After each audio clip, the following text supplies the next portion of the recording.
right, time bar debt disclosures. Proposed time bar debt and revival disclosures were not finalized. Too many concerns, burden on the debt collectors and confusion to consumer. So what they're saying here with the time bar debt, they proposed that disclosures were supposed to be made, but they haven't finalized on that. There's only comments because the burden of proof, as we know, is on he who that is bringing the claim, right? But they're complaining now that it's going to be too much of a burden on the debt collectors and it's going to confuse the consumer. So there's still ambiguity here. So now where ambiguity is, I say you exert the things that you want. So you take over this part as it relates to time bar debt disclosures and you enforce it the way you want to enforce it, because the law isn't clear on that. So if you take that part over and demand what you want, who knows, you might start seeing some remedies. And when it comes to time bar debts, or as some people know it and call it statute of limitations, each state has different statute of limitations. So the statute of limitations for collecting on certain debts is different from New York, than Missouri, than Atlanta, than Georgia, than Connecticut. Like, it's all different. And these are just some examples of state that has time bar debt, like California, Connecticut, North Carolina, Texas, West Virginia, Massachusetts, New Mexico, New York, Vermont, New York City, and the city of Yonkers. All right, so the CFPB encourages debt collectors to disclose anyway. So you see this word? It says encourages. So it is not fact. It is not law that they have to do it. They encourage it, but they didn't say you must do it. So if a debt collector reserved the right to disclose, it's not a violation because the CFPB only says they encourage it. It's not mandatory.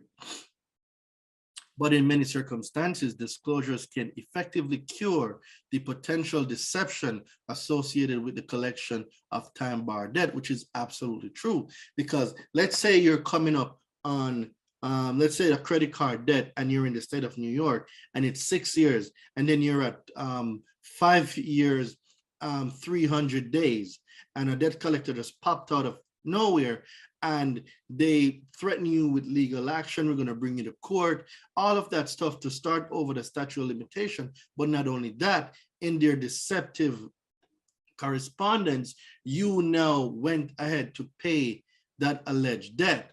Well, what that simply means is it's a violation of the law, because what they're saying is now they got to tell you this. So when it comes to that part where you're coming up on the statute of limitation, they cannot do any deceptive marketing, any deceptive means of communication to bring you back with the statute of limitation. Now, other prohibited practices, no passive collection parking. So there's a word now that they use, it's called debt parking, right? And what some of you might be hearing this for the first time, but I'm going to go into more and explain what debt parking is.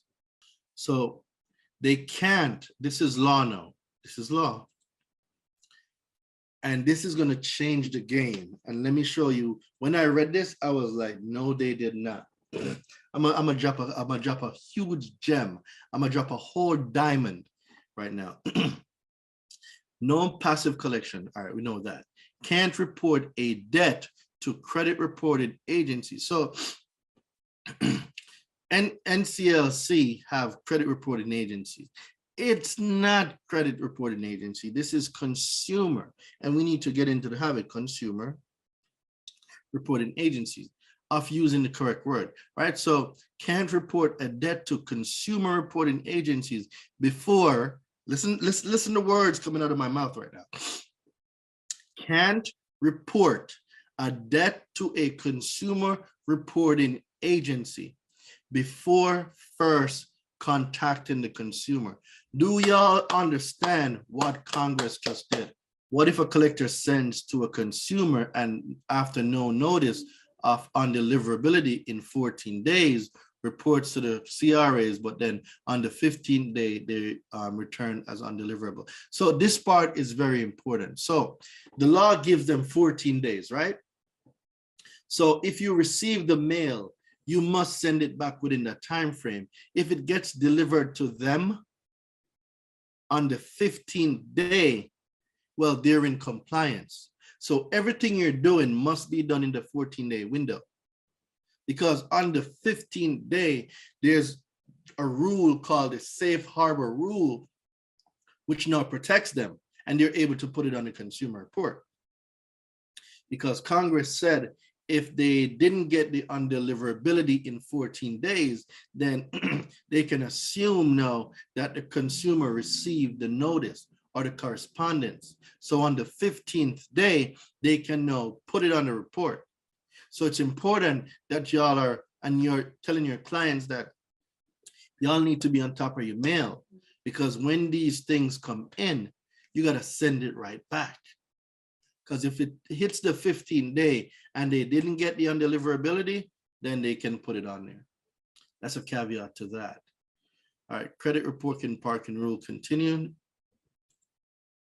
Exclusion, prohibition on passive collection does not apply to a debt collector furnishing of information about a debt to a nationwide specialty consumer reporting agency that complies and maintains information on a consumer's check writing history. So basically, they're making it very specific. They're talking about check systems. That rule, the parking rule for the 14 days, it doesn't apply if they're reporting to check systems. They can do it. Congress gave them the right to report to check systems or other consumer reporting agencies that maintains information on a consumer's check writing history. So check systems is one that the rule, they excluded from the rule. All right, validation notices, organization. Methods for sending validation information, right? We're going to go into definitions, required validation information, form of validation information, translation into other languages. So methods for sending. In writing, of course, so they can do in writing, which is your regular paper snail mail, or they can go electronically, and electronically now covers emails, DMs, social media, all of that stuff. The initial communication, or within 5 days of the initial communication, orally in the initial communication, except exceptions, collector not required to provide validation information if the consumer paid the debt prior to the expiration of the 5th-day period. So basically, the disclosures that they must give under under the validation of debt section, if the consumer pays the debt within 5 days of the initial communication, they don't have to send it, and in writing or electronically. So so what you can do is write down 1006.34a, and this is the section that speaks on validation of debt, and it's going to give you a lot more information. Like I said, this is only an overview. The law is much more extensive than this.